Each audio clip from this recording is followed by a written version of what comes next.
much, Brother Ray. Good afternoon, everyone. First, I would like to congratulate you for having been baptized in the Spirit, Holy Spirit. And of course, God must have given you the gifts already you have asked for from Him. So this way, you will have an easier way to understand what the talks here. Now, we will be having a talk faith and guidance. Of course, for a start,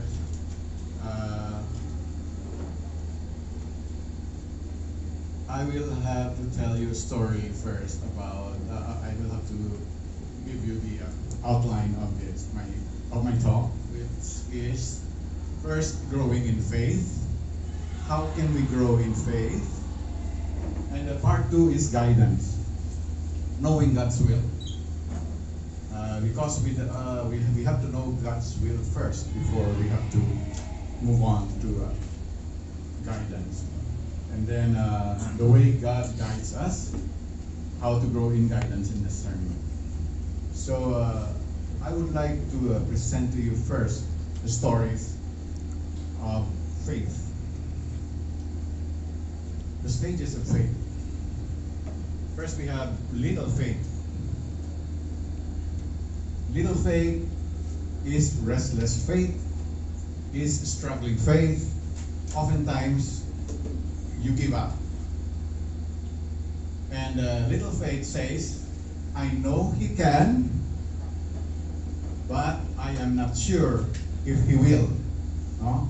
Struggle ka eh. Doon ka butungay lang. Kung mapati ka o hindi. Struggling faith is where we all begin. Nag-umpisagi kita na struggling faith. Now you may ask, siguro, no? If we or people who have been in the community or long-time Christians, do they also experience these states, struggling faith? Yes, of course. No?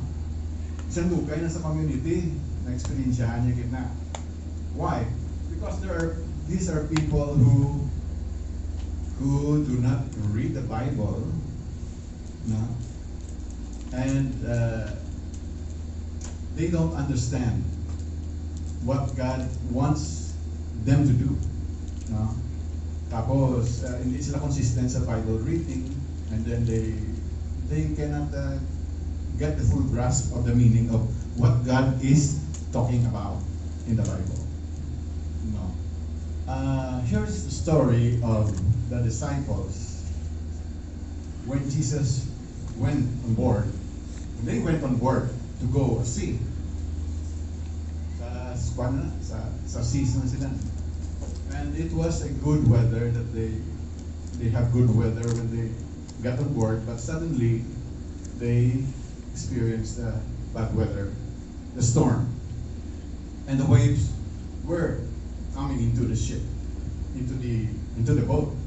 The ship ako na eh. So they sila yung boat lang ni boat lang ni. Then they were afraid, no? The disciples. Their fear overtook them, and then they woke up the Lord. No, Jesus, we will wake up nila. Jesus, wake up! We are perishing. We are sinking. Help us. So nagbangon si Jesus, and then Jesus told them, why are you afraid? You of little faith. No? So, kinulbaan sila. No? Ara si Jesus sa ila, nakulbaan sila. Because they were focused not on the Lord or Jesus. They were focused on the obstacles. Those are the waters, the waves, and the wind, the strong wind. So ang mga kinambalan sila ni Lord na, don't be afraid. Then suddenly, Jesus rebuked the wind and the storm, and there was great calmness. No? That's sambal si disciples niya. Wow. what kind of man is this? Even the winds and the storm, he can stop, he can make it calm, no? So, na-amaze sila, no? So, this is disciples showing little faith. Then I'll just present to you two stages of faith. No? May pangatlo pa na siya, pero I'll just give you another one.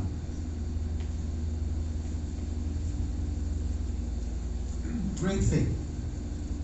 Kung ang little faith says, I know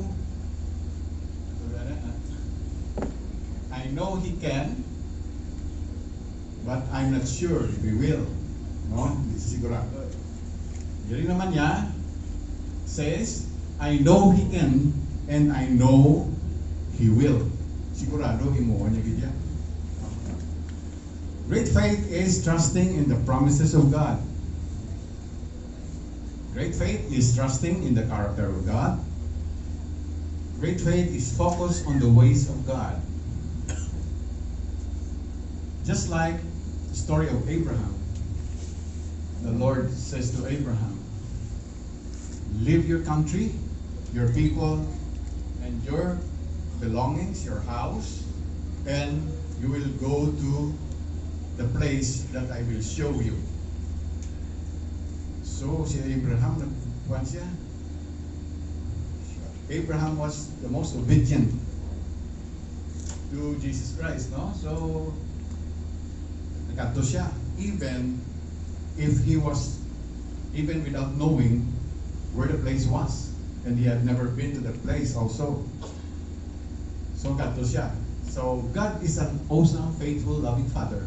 If we want to get there, ang faith mo, if you want our faith to grow, then we need to meditate on the Word of God.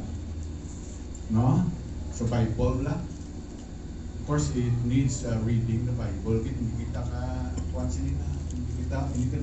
Ang faith natin, hindi kita mag-grow kung hindi kita maintindihan ng Bible. Kung makabasa sa Bible, pag maintindihan ka, mas mahapos na. And then the Lord said, I will make you a great nation. I will bless you, sabi niya kay Abraham, and make your name great. That you will be a blessing. I will bless those who bless you, and him who dishonors, I will curse. On dishonors you, I will curse. And in all the families of the earth shall be blessed. So, that's the goodness of the Lord. So here is another story of faith. It's Abraham. God asked Abraham to offer his son Isaac as a burnt offering, as a sacrifice. Ginsugo niya si Abraham na i-offer ang only son niya, Isaac. Isaac was the son of Abraham.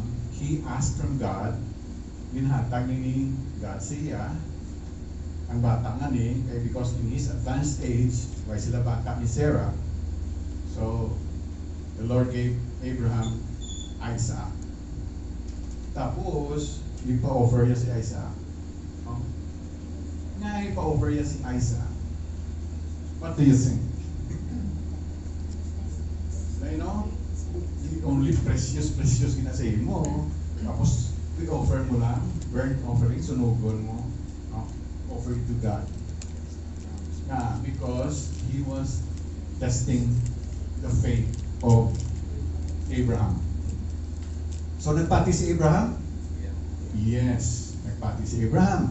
Nagdala siya dangkin niya, ginkargaya itong mga gatong niya, mga kahoy niya, dala itong mga kutsilyo niya, tapos saka sila sa bukid. He laid Isaac in the table, stone. Tapos, when he was about to put the dagger on Isaac, a voice was heard by Abraham. Do not put your hands on your son. Hindi kung gano'n man siya siya man pugong, no? Iti, wala niya naman mo. Grabe ang faith ni Abraham. Pati si Abraham sa iya, even if he will give up his very precious son. So, kitestingan na sa ni Lord. Dito na bala ni Lord nga, grabe gid man ang obedience ni Abraham sa iya. But he stopped Abraham from continuing to offer his son. Instead, an angel appeared and there was a ram lang sheep or a goat, no? That appeared just nearby, and that was a sign that this ram will be offered for God in place of Isaac. So, istorya. Why was Abraham considered called father of faith? It was Abraham's steadfast faith, his unquestioning obedience, and constant seeking of God that is believed to be the reason why Abraham is known to be the father of faith. No? Amo na nga si Abraham ginang pinaka-obedient sa ilang sa pag-follow kay God. Now that was just an introduction.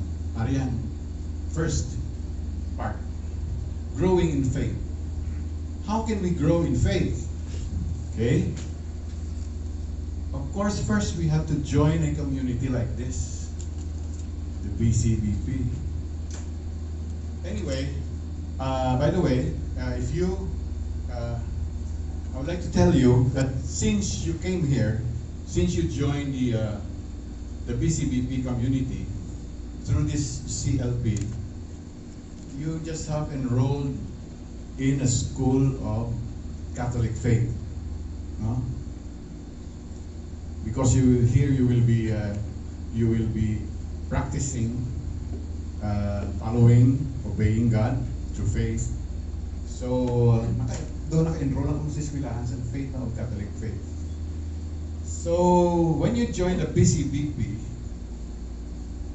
here you will be surrounded by men and women who are trying to respond to the Lord in faith. Here the brothers and sisters will help you and support you by example and by advice on how to respond to the Lord more fully. Then what else do? We read the scriptures. Hindi tagid ni mapabayaan ang Bible reading. No? I would like to suggest, if you want to read scriptures, you can use the 365 days na may reflection sa piyak. Mas mahapos intindihon.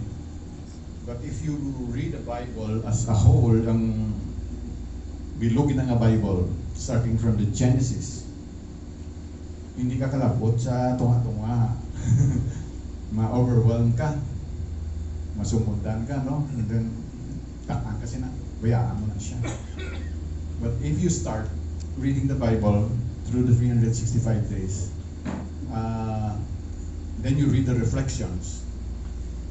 The more you read, the more you understand. No? Tapos nag-dig deeper ka, daw mas na gustuhan mo pagit. Kaya kung isa may ara ka panang nga words or phrases nga daw ano ni man daw kalayo ni man daw hindi ko kitsindi isa daw madula ka. Okay? What else do we do? Practice praying and acting in faith. Okay? In the prayer, you have to practice prayer, good man, no? When you pray, do not beg, but rather pray with confidence. Hindi naman pagitluoy, hindi daw kaluluoy, pala. Pray with confidence that, meaning, when you pray, you also claim that God will give you what you are praying for. Na, hindi na thank God for what He will do and praise Him. Of course, we have to be patient. Kaya sa iba, nangadi man ko ni, pila ka oras, nati wala man. No? So, And then the best way so that you could remember is to record it. Record mo siya, keep a diary, keep a notebook of it, and then write the you write your mga requests, no? And then after a month or so, a week or so, you revisit your notebook, and then you will be surprised, no?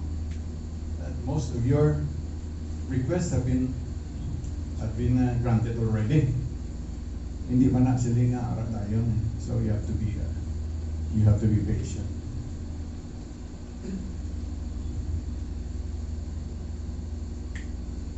Then here is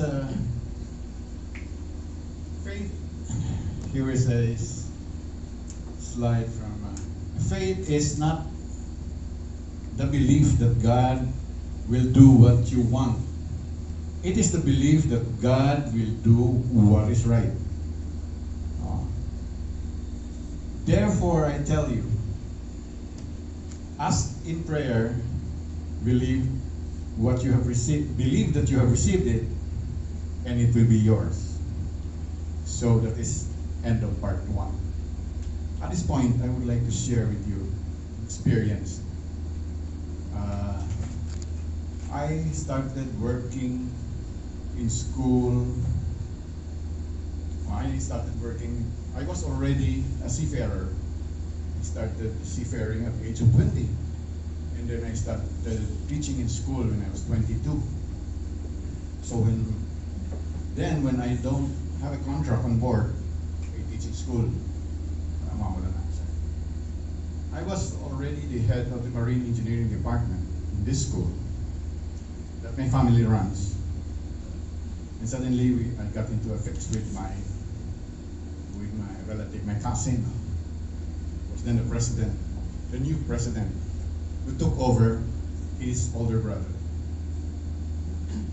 Then there were some misunderstandings or arguments that whenever I wanted to have something for my department, that's the Marine Engineering, I can seem to get it right away.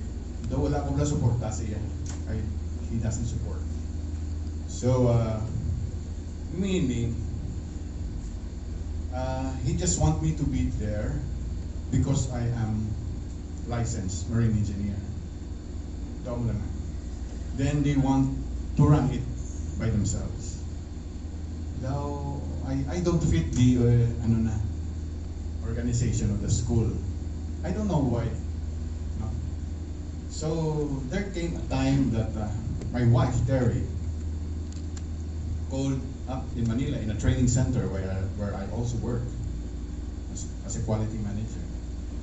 Nambala niya ko, siling niya, why ka na disweldo sa eskwelahan? 3 months na. So I came home and then confronted my cousin. Go, Pres, why na po ganit sweldo? 3 ka bulan. Nga ako? Siling niya, wala ka man di perme, no? But back then, ang kalakaran sa Maritime School is only the dean or the head is not really there. They are on board, but the license is still hanging on the office. No? Gambagan ni Dean si Dean, yung biyahe ito siya. Okay na siya una. When I decided to finally retire from ship, and I was thinking of going back to school and finally settle down and do my job as the head of the department, this problem came. So nagka-problema. So that school brought us back here to Iloilo because we were all born in Manila. We started life, my mother and father started life in Manila, but they were Ilonggos. So we went home because of the school.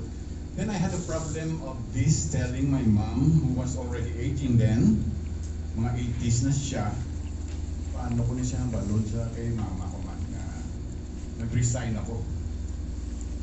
I know this will be bad news, no? But I have to tell her, resign ako. I also asked my wife, Terry, siling niya, resign ka na lang. Why ka Manila ang mga nasa pakada. And then I have to, though hindi na maayo eh. Though hindi na maayo. Just to save the family from any trouble, I just left. I just want to go. I just want to resign, no? So, ang bani misis ko, siya, resign ka na lang. So, they did not believe me then. Hindi na siya mag-resign na. Hindi na siya makatuman. Ang manablang. So, ang bani Terry, siya, isulat na lang na ang resignation mo para formal. So, that's what I did. I resigned. But before that, I also consulted my brother in Manila, sponsor ko sa BCBP, Captain Valenzuela. Brad Tom, siya, hindi ka huwag kang mag-retire, huwag kang mag-resign. That's a family business. Just pray. Just pray. Just pray for your cousin. Your cousin will soften up and then you will get all the things working again for the good of the family. So, I tried. Pero wala eh. Sabi ko sa brother ko, bro, hindi mo kilala yung pinsan ko na yun. Basta nag-decide siya ng gano'n, yun na yun. So, Terry asked me to isulat na lang. So, baka mga problema ko naman. How will I tell my mom? Pangali naman ko, I prayed for God's guidance naman. Paano naman? And anyway, sabihin ko, my mom is aging and forgetful naman. Nabala ko siya. Sabi ko, ma, nag-resign ako. Resign sa diin. Sa WIT. Sa school na. Sa WIT. Nag-ibig siya eh. Imagine mo bala, 82 na siya. 82 na siya. 85 na siya siguro sa to. So, Sigo, ma, hindi mo pa maintindihan na kay, kung maintindihan ko na lang, explain ko lang sa imo. So, sa ilo ako, sa school, that is FINMA UI. I was the head of Marine Engineering Department. So, no? Pag sa ilo ko sa FINMA, after a month, I was elevated to the dean position. Pagpuli ko sa balay, one day, my mom asked me, sabi niya, Nini, matawag sa ako mo. Ne, ano na posisyon mo sa UI? Subaw, slingkod din ako dama sa maritime. Slinga nga sa aton iskilaan, why kaya magdinaw?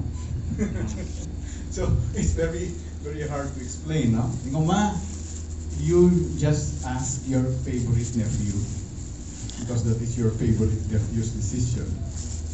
Ang president nga na. So, ama nang story, no? By the way, I was also guided. I knew God was with me always because this is a very critical na mga decision. Good line mo, family business mo. So, and I also looked not very good to some.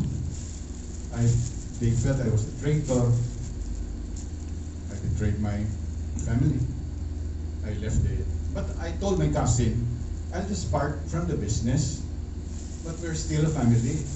So, gati tayo kami mga parties sa balay ka. Tuman sila, but we don't talk about the school anymore. No?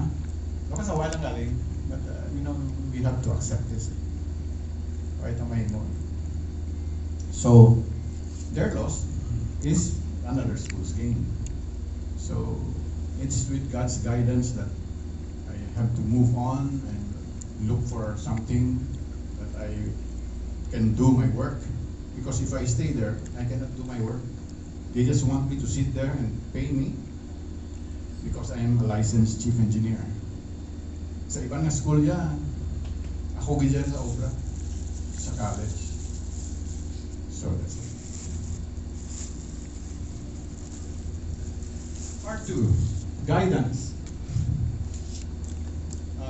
Was there in your life that you have asked who's guiding you sa inyong everyday life when you wake up? Who's guiding you? Wala lang. Mayroon iban, they are guided with their emotions, with their mga regular lang nga tracks mula sa everyday grind, no? Dili, kung naari ka diya sa community, you will learn that to ask for the guidance of the Lord, no? Some people live with their feelings, their emotions, up tomorrow, down today, up tomorrow, in and out. Wala lang. So, it's kind of, their life is quite miserable, no? Kung ano lang ang harap lang, no? God wants us to live by a relationship with Him. So, para mag-stabilize ang atong pangabuhi, God wants us to have a relationship with Him who gives us stability, strength, guidance in every area of our life. Every area ginaya of our life, God is with us. No? Hindi kita na pabayaan. God created us because He loved us and He wants to be with us in all aspects of our life. Amo ginayang totoo. So if you are saying, I can do this, I don't need God, I don't need the Lord, I can do this. Okay man na. But it's good really to ask for God's guidance before you do it. Because God says, I will instruct you and teach you in the way you should go. I will guide you with my eye, as in Psalm. Knowing the will of God. Do you know how God will be telling you which way to go? No? Where does the will of God fit in your life? Do you ask for His direction? His guidance? His provision? Ano na bla, for as long as you have everything, you will say, I don't need God because I already have everything. I know how to do this, I know how to do that. Oh, butlay mo na.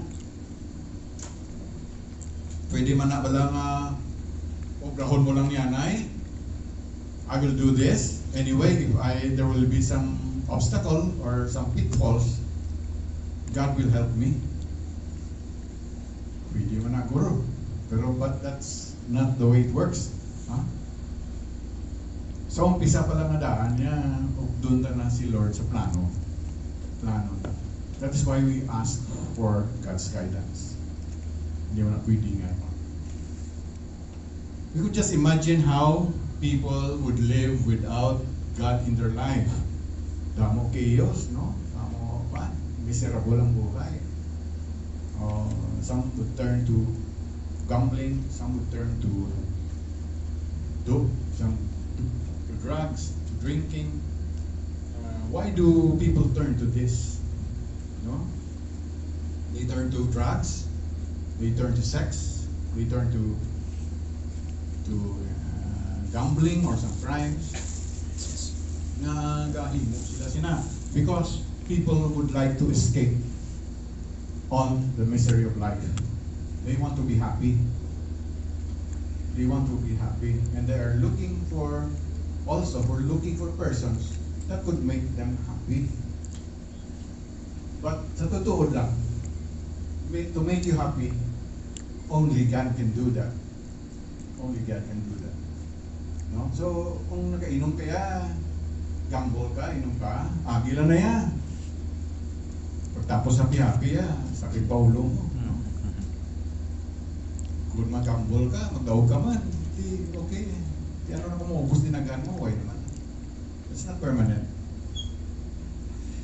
If somebody asks you, are you living in the will of God? How would you answer that? Are you living in the will of God? Budlay answeran, no? Budlay gid man answeran. Sa nako gani kung ako maputon niya. Hindi ko na answeran, kaya hindi ko kabalo kung ano na. No? But if you are here in the community, you will slowly understand what it is.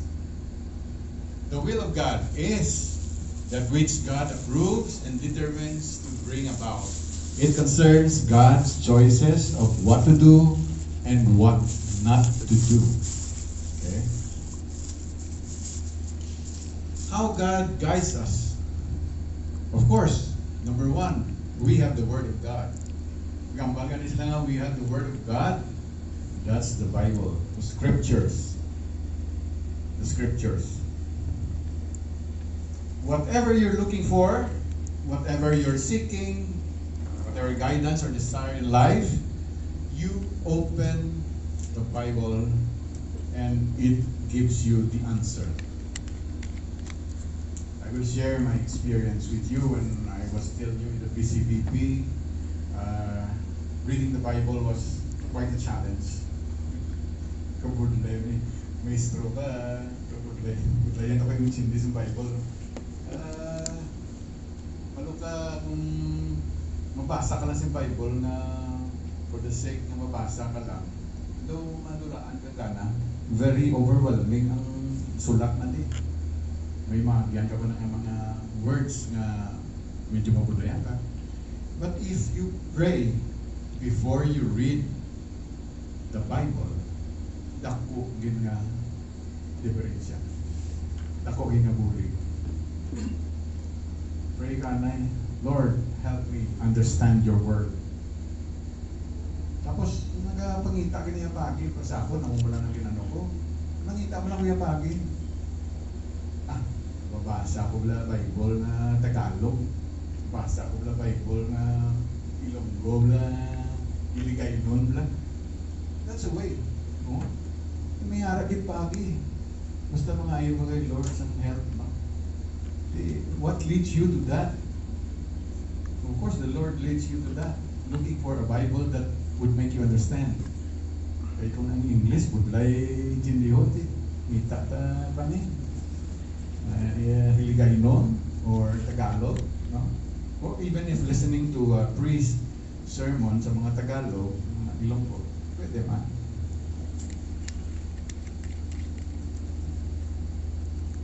God's Word is a lamp that shows us how to live and walk. Like a spiritual compass. Living without the Word of God is like trying to go somewhere that you have never been. So madula wala ka kompas. No? So your Word is a lamp to my feet and a light to my path. The problem is that we don't have direction. The problem is not that we don't have direction. The problem is we do not open the book, the Bible. So, ano ka na sa inyo sa ulihi, I encourage you to read the Bible daily. Ma-sense mo na ay, magkakahambalanay kami ng isip sa muna ganyan, ay, amo man yung nagko-inside sa amo nga adlaw nga uraw naton, nga effects naton. No, that's not coincidence. That's God's plan. It's working. How to grow in guidance and discernment. Okay? Desire to grow in it and ask God to help you what He wants. In Psalm 40 says, I desire your will, my God. Your law is within my heart. And to grow in guidance and discernment, pray and seek God's guidance. Study and meditate on your experience. Or you can also learn from experience. Experience natin. We need to trust the Lord and His desire to reveal His will to us. And we should not be over anxious to get it right. Be patient. Kung may pangayo, kung taganin kita, do not be so impatient na mambal ka tayo na di mabuti wala man. But we have to be patient. If we just finish this BCLP right here, it will take time for us to grow into mature understanding of God's will for our life. You know, God made us God loves us. God gives us what we ask from Him. And He even gives us things we do not ask from Him. No? That is God's graciousness and goodness. Isa nang way mo na pangayo na hatag niya, si Lord na ihatag. No? Hindi lang ang ginapangayo mo. A discerning spirit. We need a discerning spirit to understand all this. Isn't it strange that sometimes we have difficulty determining the difference between good and evil? No? This will help us make decisions, no? Good and evil. Sometimes we find ourselves being deceived by what we hear and what we see. Isa lain pananaw ta, abi na ton eksakto na, lain dalit. And sometimes we have difficulty in discerning whether God is speaking to us or not. We cannot afford to make decisions without a discerning spirit because we will be in trouble. We fall into wrong decisions that will cost us our job, will cost us our life even. So, kinahanglan medyo may maayo ang discerning spirit. So, where do we get the help to let us understand the discerning spirit? If you are going to live in the will of God, you've got to have a discerning spirit. Discernment says, I am able to understand truthfully and in reality what God is saying to me. He has a will and a purpose and a plan for each one of us. We are created for that purpose. We are not created to live a happy life without God. Hindi pwede. If you want to live a happy life, we should consider God, even in planning in what we are going to do.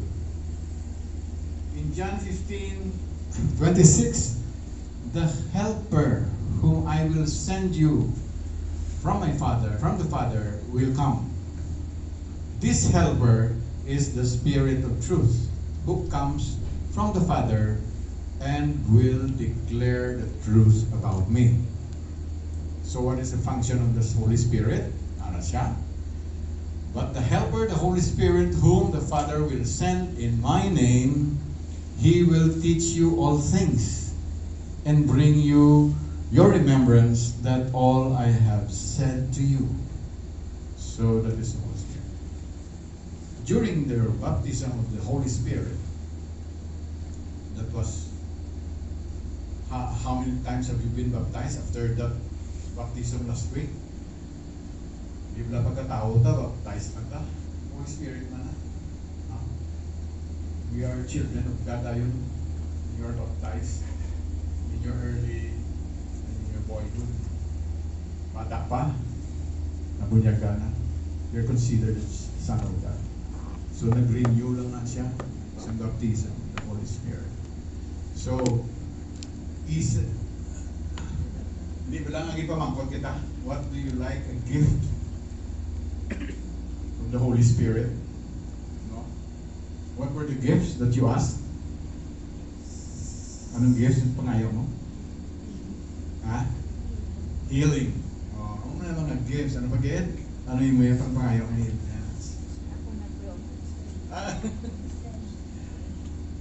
Ano? Ano pa gid ang pangayaw niyo? Teaching, knowledge, gift of tongue. Tama no? So, the Holy Spirit enables you. The Holy Spirit enables us to do our work in this community or in this vineyard of the Lord. You read it, you read it, you read it, and you read it. When you read the Word of God, He's putting it in your heart. The more you read, the more you understand. No? Kaya kung ng Bible, ginayabukan lang, hindi may chance ha. O ng Bible sa balay sa muna. May dako-dako kami nga Bible bro. Hindi pa na naman sa mga Kasi digital. Bible sa BCBP, It's only that. Now I understand. We program our minds and our hearts, our spirit, to think the way God thinks. You neglect the Word of God, you begin to think what the world thinks. Huh? Pag ma-neglect mo ng Bible, worldly nang imo nga naisip. Worldly. Get lost. Think about what you hear from television, radio, or social media. We are bombarded by too much information. We don't know what's true, what's counterfeit, what's fake news, mga no. So we just don't listen to one person would say this, and the next time the other person would say the opposite. So galingin ulo mo, no? Hindi mo makuha. And then there's a little bit of time you spend reading the Word of God, which naturally overpower the other, ang worldly, no? So you have to take time to read the Word of God, the Bible. If you are not careful, you let the world's viewpoint overpower God's viewpoint. No? Masapawa na siya. Then you make wrong decisions. Kagubat ang diskartitan, no? In 1 John chapter 2, verse 17, the world and its desires pass away, but the man who does the will of God lives forever. I would like to leave to you this about faith. By faith, Abraham, when he was called, obeyed and went out to a place he is going to receive inheritance. He went out not knowing where the place was. But he reached the place, of course, by the guidance of the Lord, of the God. And in guidance, I will instruct you and teach you in the way you should go. I will counsel you with my eye upon you. And for discernment, teach me good discernment and knowledge, for I believe in your commandments. I was speaking of commandments. If we just adhere to God's commandments, abi kapati lang tanan sa commandments ni Lord, no? God's commandments. Do you think we still need the law of the land? Ito hindi naguro man, no? Bisan mo na ganing law of the land. Kompleto na mo, harap na tanan. Ina ako nag-follow tanan. But of course, we can do away with the law of the land. We have to follow. Kay lain man tayo sa belief. Okay, this will be my last slide, and I would like to ask you to feel the presence of the Lord. Let us pray. Just stay in your seats and bow down to feel the presence of the Lord. In the name of the Father, and of the Son, and the Holy Spirit. Amen. Lord, we thank you for your goodness. You are a passionate and loving Father, and please, we pray that you guide us, send us your Holy Spirit, and guide us so that we may be able to practice all what we need here in our talk on discernment and faith and guidance. And if there is someone here who's having difficulty in life today, bless them and give them peace of mind and good health. And please remind them that obedience is a way to get closer to you. We ask this through our Lord Jesus Christ, your Son, who lives and reigns with you in union with the Holy Spirit, one God, forever and ever. Amen. In the name of the Father, the Son, Holy Spirit. Amen. Thank you very much.